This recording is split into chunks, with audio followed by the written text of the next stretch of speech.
армысыздар, қайырлы таң. Көңіл күйлеріңіз қалай сіздердің? Менің көңіл күйім керемет, тамаша, басқаша болуы мүмкін емес.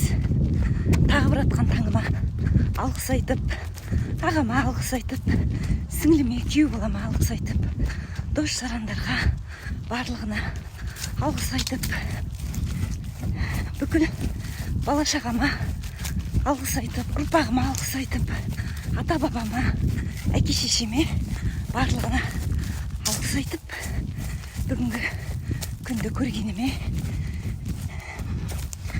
өмір сүріп жатырғаныма алғыс айтудан шаршамаймын, талмаймын. Өмір сүруден, бақытты болып өмір сүруден талмаймын. Bir күні өлім келетінін мойындаңыз. Мәңгілік көктемді армандауды доғарсаңыз, қыста, жазда сізге бақыт әкеледі. Ой, мен эмоцияны басқарған жасампаз жанмын. Бүгінгі күнімізге сәттілік тілеймін. Мына жерге бір рет жүгіріп барып келдім.